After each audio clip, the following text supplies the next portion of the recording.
Dalam kesesakan, yang ku harap hanya Kau Tuhan. Saat badai hidup menerpa, masih ada Tuhan bagiku. Saat semua jalan tertutup, tiada yang sanggup menolong. Saat air mata tercurah, masih ada Tuhan bagiku. Penolong, ku hanyalah dirimu. Penghibur, ku hanya Engkau Bapa-Ku. Selalu menyertai hidupku. Kau Bapa-Ku yang setia.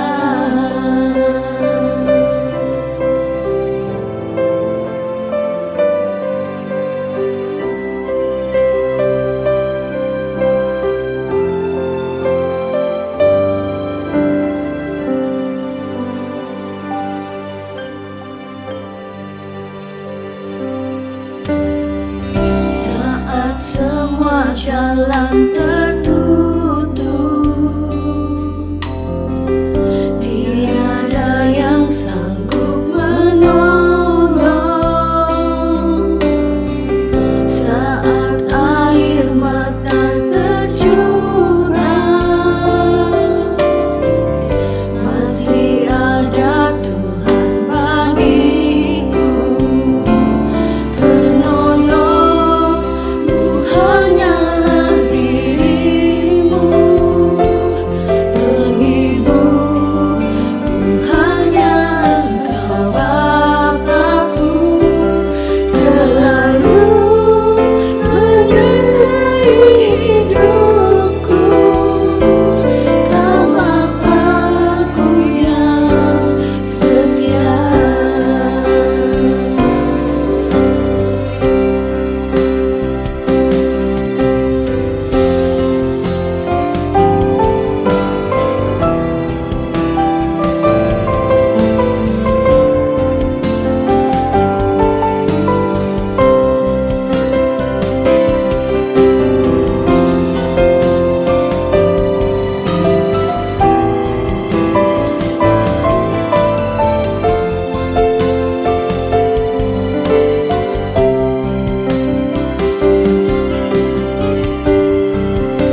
Shalom jemaat JLC, apa kabar semua? Kita bersyukur karena Tuhan itu baik, senantiasa menjaga memelihara kita dimanapun kita berada. Cinta kasih Tuhan sentiasa menyertai di dalam hidup kita semua, amin. Tuhan itu baik. Pada saat ini kita bersyukur kesempatan yang indah, kita masih dapat mengadakan ibadah online dan kita mau sama-sama belajar kebenaran firman Tuhan ya. Mari saudara-saudari Bapak Ibu yang kekasih dalam Kristus Yesus, sebelum kita mendengarkan kebenaran firman Tuhan, mari kita terlebih dahulu mengucap syukur di dalam doa kita kepada Tuhan Yesus. Mari semua kita berdoa. Haleluya. Bapa kami yang ada dalam kerajaan syurga, Tuhan kami Yesus Kristus, kami bersyukur karena Engkau Tuhan yang baik di dalam kehidupan kami. Cinta kasih-Mu tidak pernah putus mengalir dalam hidup orang yang percaya dan berharap kepada Engkau. Sehingga saat ini kuasa Roh Kudus-Mu sungguh nyata di dalam kehidupan kami.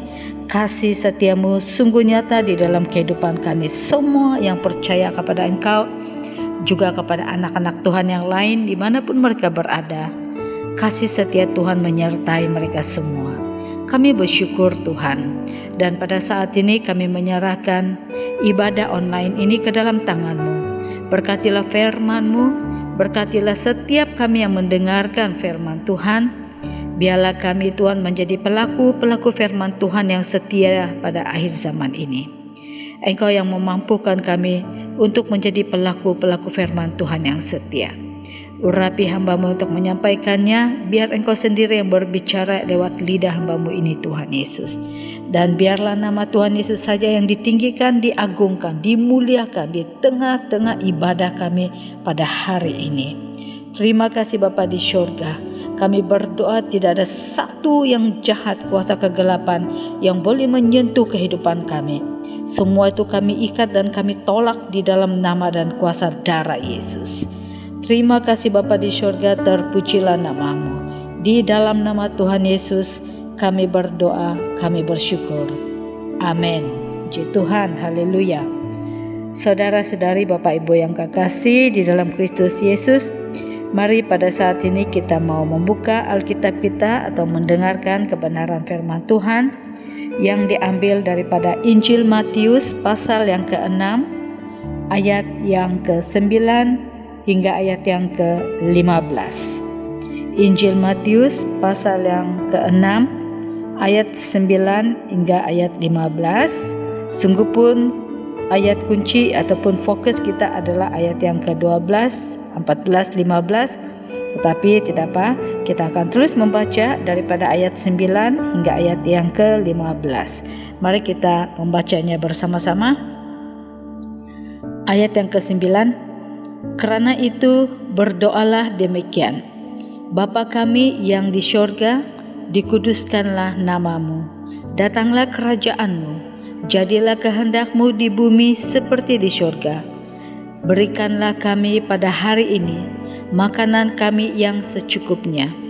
Dan ampunilah kami akan kesalahan kami, seperti kami juga mengampuni orang yang bersalah kepada kami.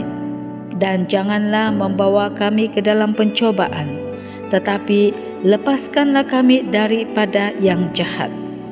Karena Engkaulah yang mempunyai kerajaan dan kuasa dan kemuliaan sampai selama-lamanya.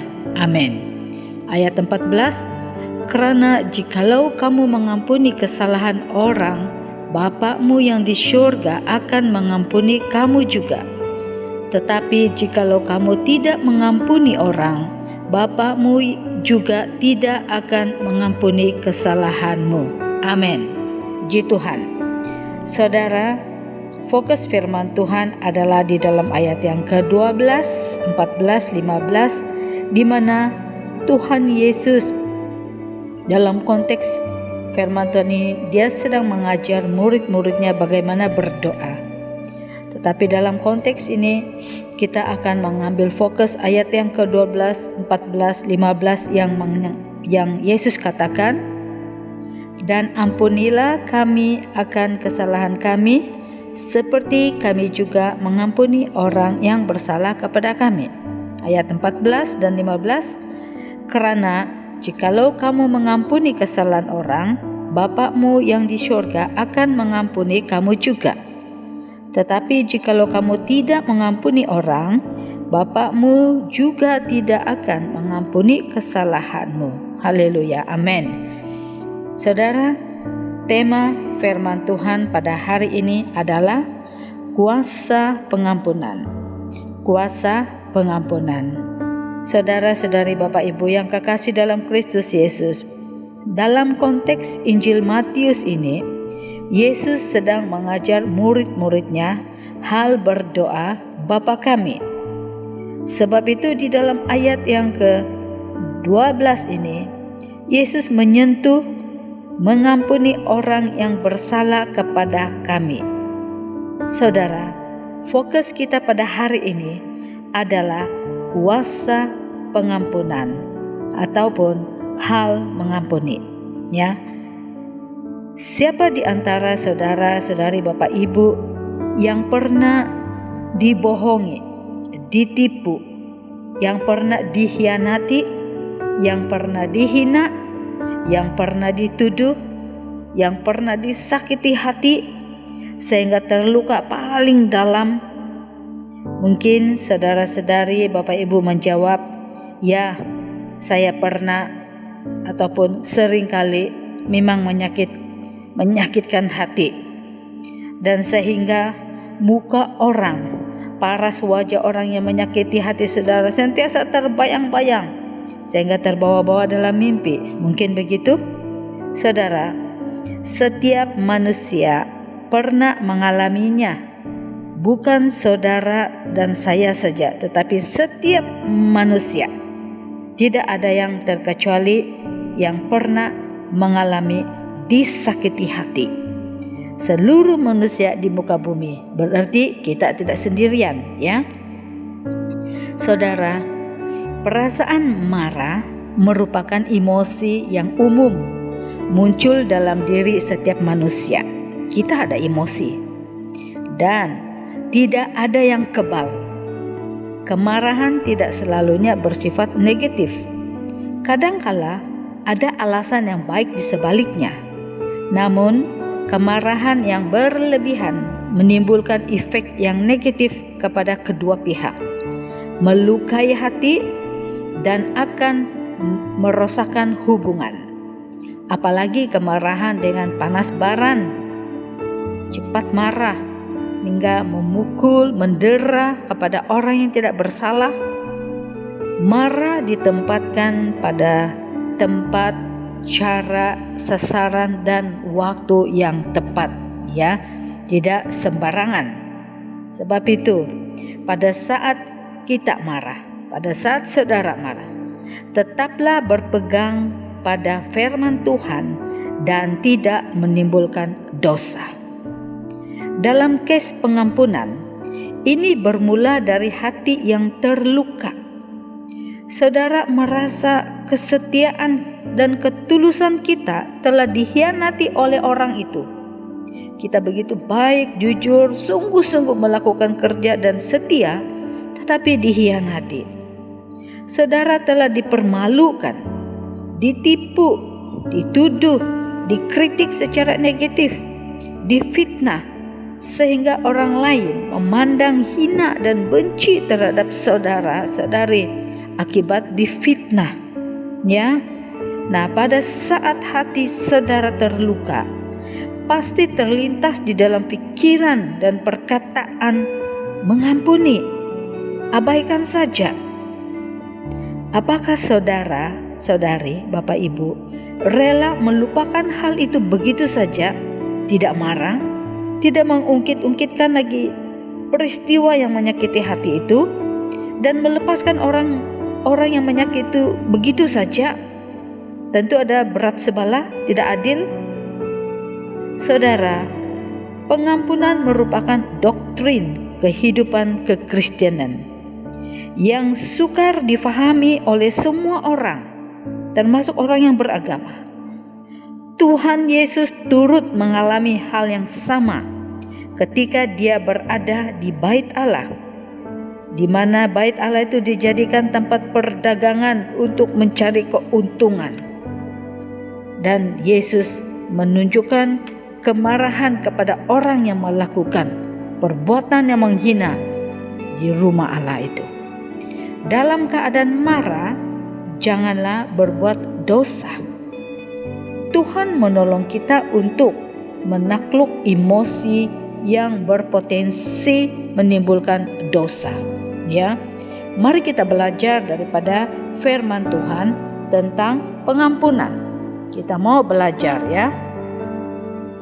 Hal yang pertama tentang kuasa pengampunan adalah kasih membawa pengampunan. Kasih membawa pengampunan.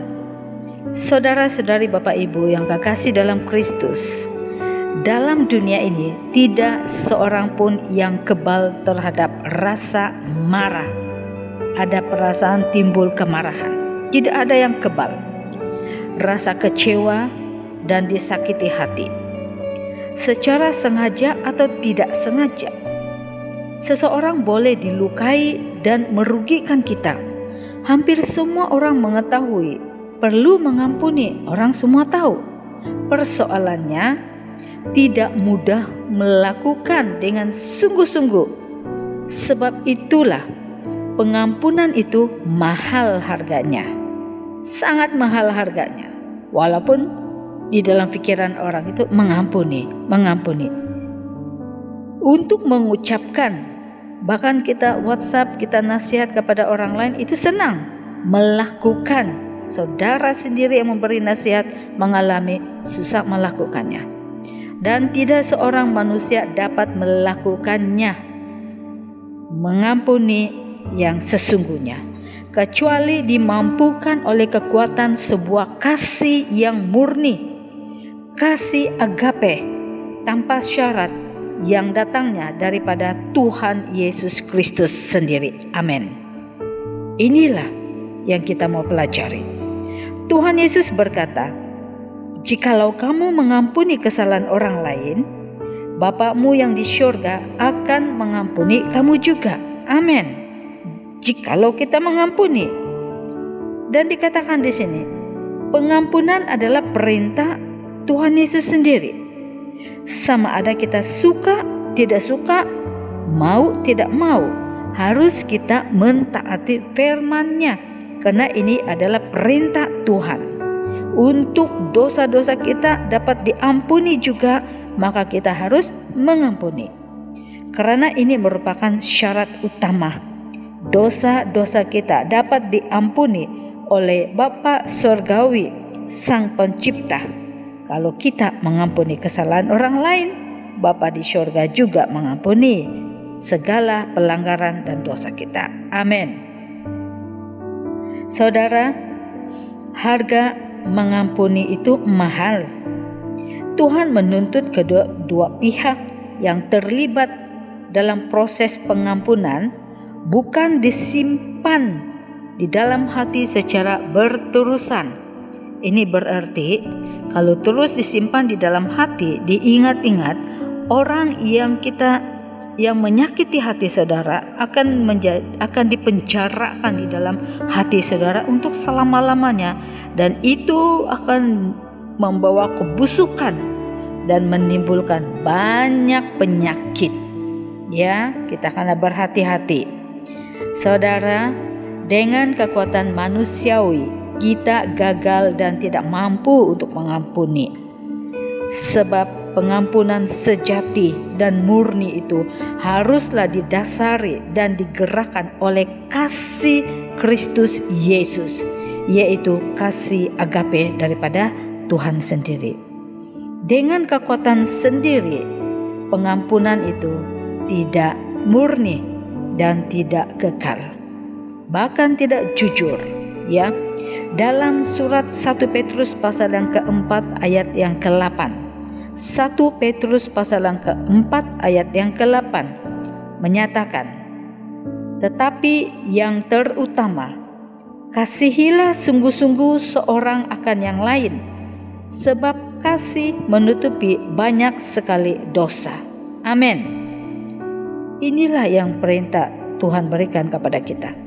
Kasihi, karena di dalam kasih akan menutup banyak sekali dosa, kesalahan-kesalahan. Di dalam kitab Amsal pasal 10 ayat 12. Amsal pasal 10 ayat 12 juga menyatakan, kebencian menimbulkan pertengkaran, tetapi kasih menutupi segala pelanggaran. Amin. Memang betul, kebencian itu dari hati akan menimbulkan pertengkaran, akan menimbulkan banyak perselisihan. Ya, setiap orang percaya, saudara dan saya percaya kepada Tuhan Yesus, diperintahkan oleh Tuhan Yesus sendiri untuk mengampuni, mengasihi, dan berdoa memberkati musuh-musuh kita. Maksudnya yang memusuhi kita, yang membenci kita. Bukan karena orang itu layak diampuni, melainkan karena Tuhan Yesus terlebih dahulu mengampuni dan mengasihi diri kita. Orang-orang yang berdosa, saudara dan saya, Yesus Kristus terlebih dahulu mengasihi, mengampuni kita. Sebab itu, kelayakan manusia adalah maut, mati. Karena perbuatan baik manusia itu adalah sia-sia, tidak membawa kepada keselamatan. Sebab semua manusia sudah berada dalam kuasa dosa. Ini dicatatkan di dalam kitab Roma pasal yang kelima, ayat 8 hingga 11. Kita melihat Roma pasal 5 ayat 8 hingga ayat yang ke-11. Ayat yang ke-8.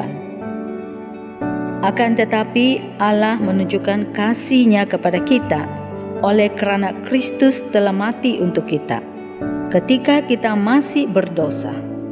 Lebih-lebih karena kita sekarang telah dibenarkan oleh darah-Nya, kita pasti akan diselamatkan dari murka Allah. Sebab jikalau kita ketika masih seteru diperdamaikan dengan Allah oleh kematian anaknya, lebih-lebih kita yang sekarang telah diperdamaikan pasti akan diselamatkan oleh hidupnya. Ayat 11. Dan bukan hanya itu saja, kita malah bermegah dalam Allah oleh Kristus Yesus Tuhan kita, sebab oleh Dia kita telah menerima pendamaian. Amin. Kita telah menerima pendamaian melalui Yesus Kristus. Waktu Dia mati di kayu salib, kita sedang masih dalam keadaan berdosa. Tuhan itu baik. Pada waktu manusia masih seteru, masih bermusuh dengan Allah karena dosa, Yesus sudah pun mati di atas kayu salib, mengambil segala dosa-dosa manusia.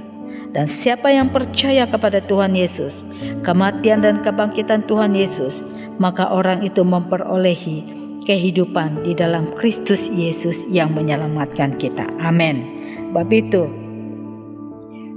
kita percaya Tuhan itu teramat baik, dan Tuhan itu sentiasa menjaga, memperhatikan orang-orang yang percaya kepada Dia. Keselamatan orang-orang percaya terletak dalam darah Kristus dan hidup di dalam kebangkitan Kristus. Setiap orang percaya kepada Yesus diampuni dan diperdamaikan dengan Allah Bapa di surga. Amin. Inilah awal keselamatan, dan setiap orang percaya diselamatkan oleh iman yang hidup dan persekutuan dengan Kristus Yesus selama-lamanya. Haleluya. Dulunya saudara dan saya adalah orang-orang berdosa.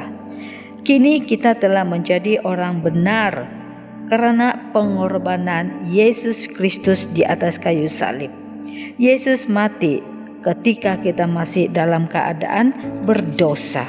Tuhan itu baik, ya. Dan di dalam surat 1 Yohanes pasal yang kedua ayat yang kedua, 1 Yohanes pasal 2 ayat kedua menyatakan kepada kita, dan Ia adalah pendamaian untuk segala dosa kita, dan bukan untuk dosa kita saja, tetapi juga untuk dosa seluruh dunia. Amin. Kenapa seluruh dunia? Setiap manusia di muka bumi ini yang percaya kepada Tuhan Yesus akan mendapat pengampunan dan keselamatan kekal. Pemulihan hubungan kita dengan Allah Bapa dipulihkan karena Yesus Kristus oleh darahnya yang tercurah di atas kayu salib. Tuhan itu baik, ya. Amin. Haleluya. Nah, saudara-saudari, Kristus Yesus telah ditentukan Allah menjadi pendamaian karena iman kita, dan di dalam darahnya kita dipulihkan, diperbaharui, diampuni dosa-dosa kita. Saudara-saudari, Bapak Ibu yang kekasih dalam Kristus, mengampuni adalah refleksi dari kerendahan hati. Mengampuni adalah refleksi dari kerendahan hati seseorang. Seperti mana Tuhan Yesus meninggalkan taktanya di syurga sebagai raja di atas segala raja. Yesus turun ke dunia menjadi seorang manusia sebagai hamba. Yesus menerima penghinaan. Yesus menerima caci maki. Yesus menerima segala macam tuduhan, penganiayaan. Bahkan dia ditampar, dipukul, diludah, dan dibunuh di atas kayu salib.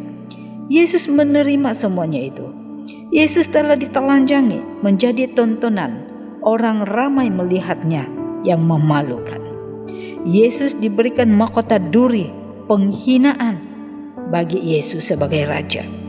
Dan Alkitab berkata bahwa untuk waktu yang singkat Yesus dibuat sedikit lebih rendah daripada malaikat-malaikat yang pernah melayani dia sebagai raja di atas segala raja di dalam kerajaan surga.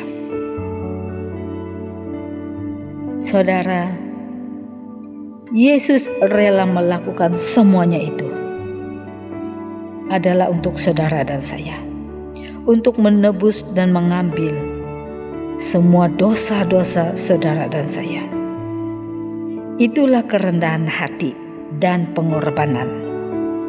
Demikian juga halnya kita mengampuni dengan kasih Yesus. Kelihatannya kita rugi, namun oleh kasih Kristus ini kita mampu melakukannya dengan kerendahan hati dan pengorbanan tanpa memikirkan untung ruginya.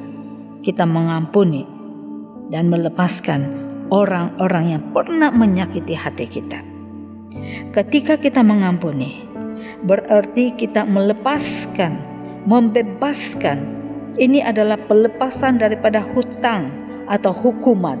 Ini adalah konsep Alkitab, ya. Saudara, mengampuni dengan membebaskan orang yang menyakiti hati kita, maka kita tidak ada lagi istilah membalas dendam, tidak ada lagi sikap hati yang egois dan kesombongan, mempertahankan harga diri, mempertahankan kesombongan untuk dendam dan sakit hati. Orang-orang yang memilih tidak mau mengampuni, hatinya penuh dengan akar-akar kepahitan, dendam, kebencian, sehingga racun dari hati yang tidak mengampuni bukan saja dia berikan kepada musuhnya yang menyakiti hatinya, tetapi racun itu ditelan oleh orang yang memegang botol racun itu. Dia yang meminumnya terlebih dahulu. Ini membinasakan kedua pihak. Membinasakan. Saudara, tindakan menyerahkan pembalasan ke dalam tangan Tuhan bukan berarti menghalang hukuman dijatuhkan ke atas orang tersebut dan membiarkan dia melakukan kejahatan yang sama kepada orang lain. Dan biarlah kita berkata demikian. Saya tidak memilih untuk membalas dendam. Saya mau percaya kepada Tuhan Yesus untuk berurusan dengan saudara. menurut waktu dan cara Tuhan tersendiri. Artinya kita menyerahkan orang itu kepada Tuhan. Dan jangan kita membalas dendam dan membalas segala perbuatan kejahatan yang dia lakukan kepada saudara. Sebab firman Tuhan berkata, kalahkanlah kejahatan dengan kebaikan dan di dalam kebenaran firman Tuhan. Amin. Saudara, kita harus berani untuk mengampuni dan mengasihi orang yang pernah menyakiti kita, yang melukai hati saudara. Kita bukan mengampuni dan melupakan, tetapi kita mengampuni dan tidak menghukum balas dendam kepada orang itu, ya. Kalau dikatakan melupakan, tidak mungkin. Tuhan juga mengingati betapa banyak dosa kita. Namun Tuhan itu baik. Dia mengampuni dan dia tidak menghukum saudara dan saya. Amin. Seperti Rasul Petrus bertanya kepada Tuhan Yesus. Dia bertanya, Tuhan, sampai berapa kali aku harus mengampuni saudaraku jika dia berbuat dosa terhadap aku? Sampai 7 kali? Yesus menjawab kepada Petrus, bukan. Aku berkata kepadamu, bukan sampai 7 kali, melainkan sampai 70 kali 7 kali. 70 kali 7 kali. Jadi kalau di kali itu berarti setiap kurang daripada 1 menit, 1 saat, kita harus mengampuni orang itu. Ini maksudnya adalah kita perlu mengampuni secara berterusan, tanpa berhenti, tanpa menghitung 1 menit, 2 menit, tidak, berterusan, ya, artinya tidak berkesudahan. Saudara, hal mengampuni bukan dikira berapa jumlah, tetapi berterusan, ya. Sebab itu mengampuni merupakan refleksi dari kerendahan hati, membawa kebebasan, dan tanpa kerendahan hati tidak seorang dapat mengampuni dan membebaskan orang yang bersalah dari hutangnya kepada kita. Masa yang sama mengampuni adalah membebaskan diri kita sendiri. Sangat berbaloi kita mengampuni. Kita melepaskan seperti orang yang berhutang kepada kita tanpa menuntut kita lepaskan apa perbuatan jahatnya itu. Saudara, kerendahan hati berarti tidak mempertahankan posisi atau kedudukan kita, tidak menuntut, tidak minta dihormat dan dihargai, tidak penting diri. Itulah kita mau mengampuni. Hal yang kedua, kuasa pengampunan yang kedua adalah mengampuni memberi kebebasan, sukacita, dan damai sejahtera. Mengampuni memberi kebebasan, sukacita, dan damai sejahtera. Amin. Dalam Injil Matius pasal 18 ayat 21 hingga 35. Konteks ini mengisahkan di mana Tuhan Yesus memberikan sebuah perumpamaan hal mengampuni, di mana di dalam konteks ini terdapat seorang hamba yang seharusnya dihukum karena dia tidak mampu membayar hutangnya 10.000 talenta kepada raja, dan dia merayu kepada raja minta belas kasihan. Oleh belas kasihan daripada raja, dia telah dibebaskan dan hutang-hutangnya telah dihapuskan, tidak perlu dibayar. Setelah dia dibebaskan, dia berjumpa dengan temannya, sahabatnya yang pernah berhutang kepada dia 100 dinar, jumlah jauh lebih kecil daripada hutang dia kepada raja tadi. Teman ini mohon belas kasihan, tetapi orang ini, hamba ini, tidak ada punya belas kasihan. Dia tidak mau mengampuni, malah ditangkap dan dimasukkan ke dalam penjara, dihukum. hamba yang punya jumlah hutang yang besar tadi, raja telah mengampuni, membebaskan dia. Ketika raja mendengar perbuatan jahatnya ini tidak mengampuni sahabatnya, maka raja itu perintahkan orang untuk menangkap hamba ini yang jahat. Kemudian dia dimasukkan di dalam penjara, dihukum sampai dia membayar habis hutang-hutangnya. Oleh itu, dalam istilah Alkitab, pengampunan adalah penghapusan hutang dengan sukarela dan kasih. Di dalam surat 1 Petrus pasal yang pertama, 1 Petrus pasal yang pertama ayat 18 dan 19, kita melihat, sebab kamu tahu bahwa kamu telah ditebus dari cara hidupmu yang sia-sia yang kamu warisi dari nenek moyangmu itu, bukan dengan barang yang fana, bukan pula dengan perak atau emas, melainkan dengan darah yang mahal, yaitu darah Kristus yang sama seperti darah anak domba, yang tak bernoda dan tak bercacat. Amin.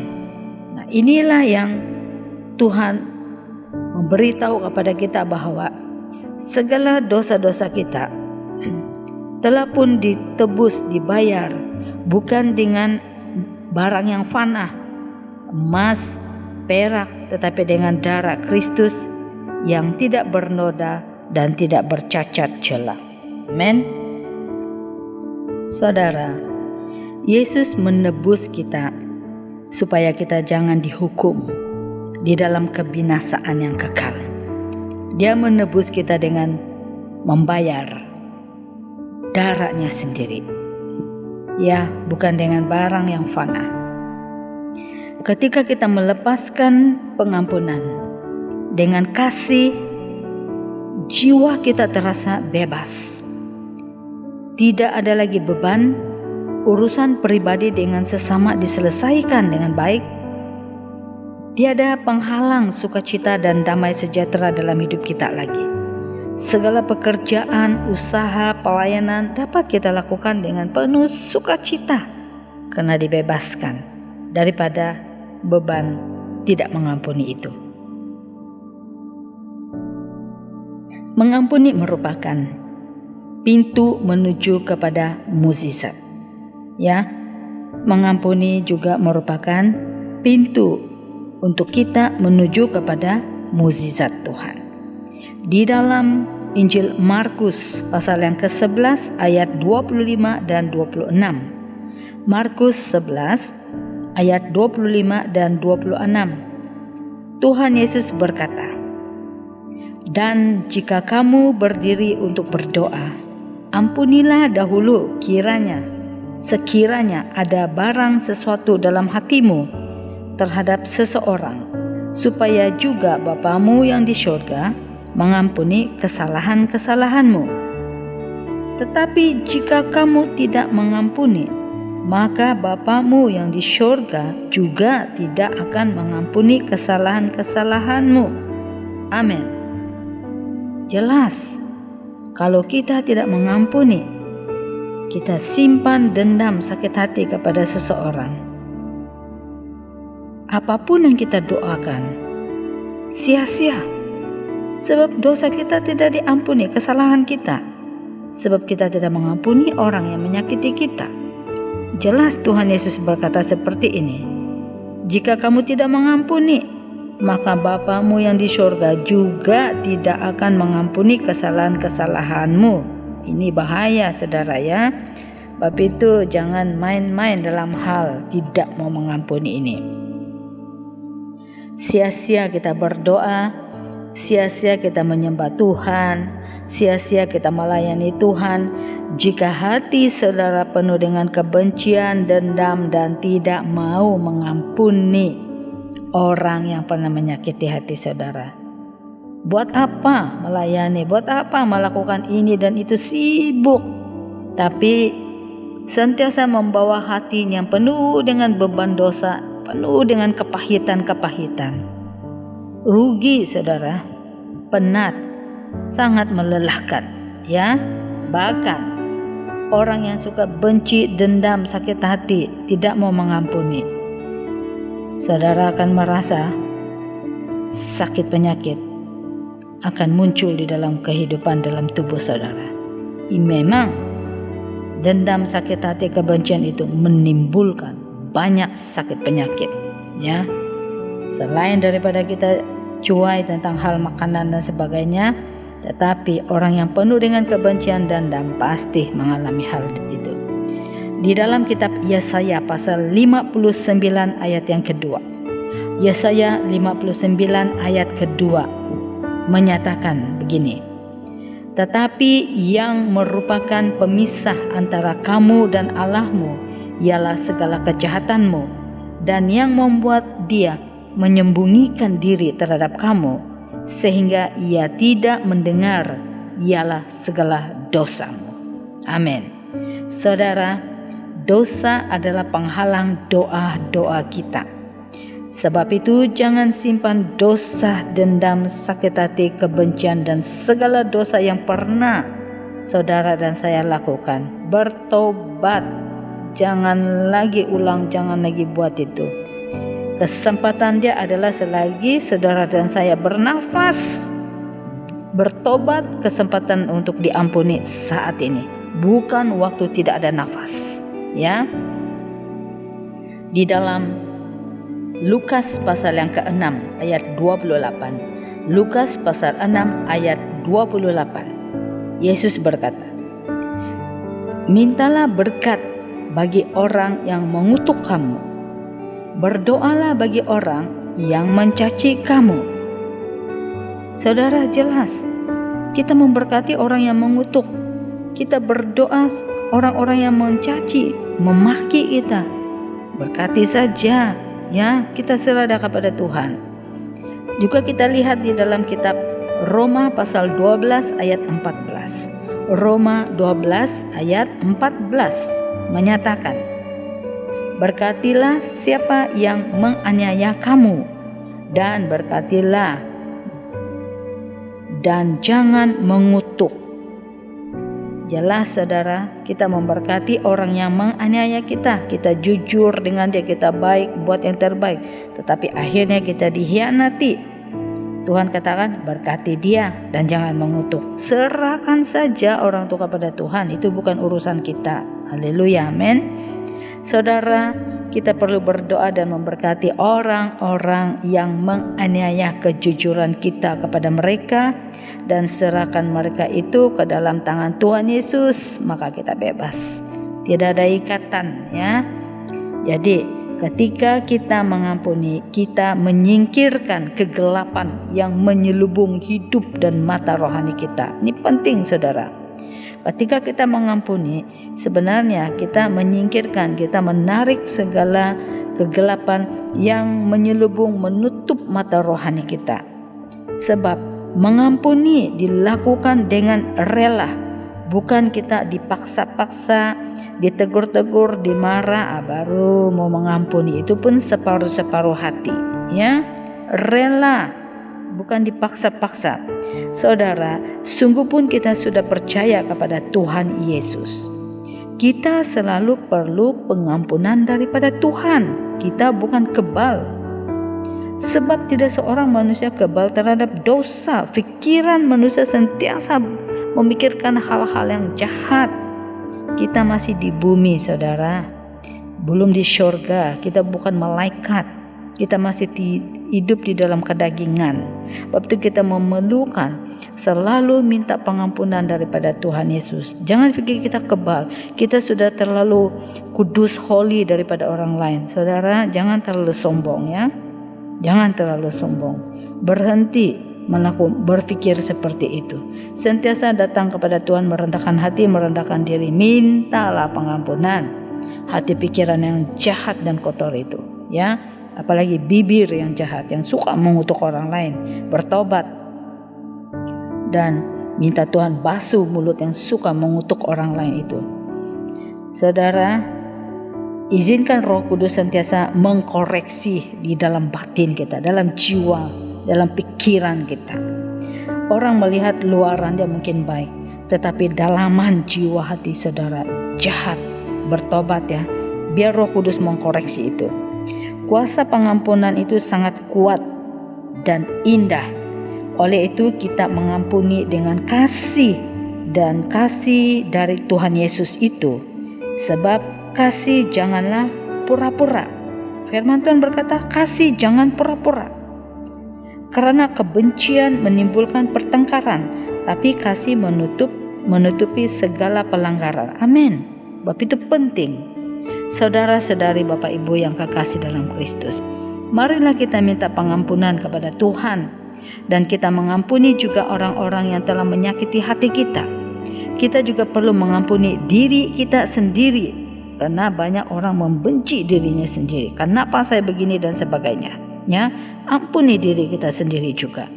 Saudara juga pernah menyakiti hati orang lain tanpa disadari atau sengaja. Mungkin istri saudara pernah engkau menyakiti hatinya, melukai hatinya, melukai hati anak-anak, ataupun ibu melukai hati sang suami, atau anak-anak yang memberontak kepada ibu bapa, kepada sahabat, kepada guru dan sebagainya. Pernah menyakiti.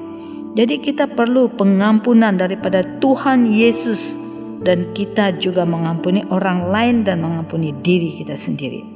Sebelum kita menutup mata di bumi ini, minta ampunlah kepada Tuhan, kepada orang lain yang pernah kita menyakiti. Minta pengampunan dan maafkan dan ampuni kesalahan orang lain juga yang telah menyakiti kita, khususnya dalam ahli keluarga kita, seiman dan juga orang lain. Sebab itu di sini hati kita penuh dengan damai bersama dengan Tuhan Yesus pada waktu kita mengampuni semua dan minta pengampunan. Betapa indahnya kuasa pengampunan ini buat saudara dan saya. Setiap orang yang mau dan rela dan memilih untuk mengampuni, kita adalah orang yang berbahagia. Karena Tuhan juga mengampuni dosa-dosa saudara dan saya. Inilah kuasa pengampunan, itu sangat indah. Amin. Mari pada saat ini kita mau berdoa dan juga kita mau mengampuni dan kita bersyukur kepada Tuhan. Haleluya. Bapa di syurga, dalam nama Tuhan Yesus kami berdoa pada saat ini. Kami bersyukur buat kebenaran firman Tuhan. Betapa indahnya kuasa pengampunan ini. Ampuni dosa-dosa kami Tuhan Yesus, dalam perbuatan, perkataan, pikiran kami, dan juga kami pernah menyakiti hati saudara-saudara kami, keluarga, bahkan kami melawan dan melanggar hukum Tuhan. Tuhan Yesus, kami datang merendahkan hati kami di hadapan-Mu. Ampuni dosa-dosa kami Tuhan. Sucikan hati pikiran hidup kami dengan kuasa darah Yesus. Ampuni kami Bapa. Dan saat ini juga kami melepaskan pengampunan kepada setiap orang yang pernah menyakiti hati kami Tuhan, yang pernah melukai dan menganiaya kami. Kami berdoa di dalam nama Yesus, kami melepaskan pengampunan. Berkatilah orang-orang yang pernah menganiaya kami, yang melukai hati kami. Berkatilah hidup mereka di dalam berlimpah-limpah kasih setia-Mu Tuhan. Keluarga mereka diberkati. Kami juga mengampuni diri kami sendiri Tuhan. Mungkin pada saat ini ada saudara-saudara kami yang membenci dirinya sendiri, tapi kami mengatakan kami mengampuni. Bapa di syurga, tutup bungkus hidup kami, roh jiwa tubuh kami dengan kuasa darah Yesus, supaya hati pikiran kami sentiasa dikuduskan, disucikan, dan kami berjalan di dalam kekudusan di hadapan Tuhan, di dalam Roh Kudus Yesus. Kami bersyukur memiliki Allah yang baik seperti Engkau. Biarlah firman Tuhan ini kami terapkan di dalam hati kami, dipahatkan dalam loh hati kami, dan kami merenungkan itu siang dan malam dimanapun kami berada. Kami dikuatkan oleh Roh Kudus untuk mengampuni, untuk menerima pengampunan dan minta pengampunan. Terima kasih Bapa di syurga, Engkau Tuhan yang baik dalam hidup kami. Berkati setiap jemaat GLC dimanapun mereka berada, dan juga setiap anak-anak Tuhan yang mendengarkan kebenaran ini. Berkati iman mereka, hidup mereka, berkati bangsa kami, berkati negara kami, berlimpah-limpah dengan kasih-Mu Tuhan. Terima kasih Bapa di syurga, terpuji nama-Mu. Dalam nama Tuhan Yesus kami berdoa, kami bersyukur. Amin. Sampai di sini kita akan bertemu lagi. Tuhan Yesus memberkati. Shalom.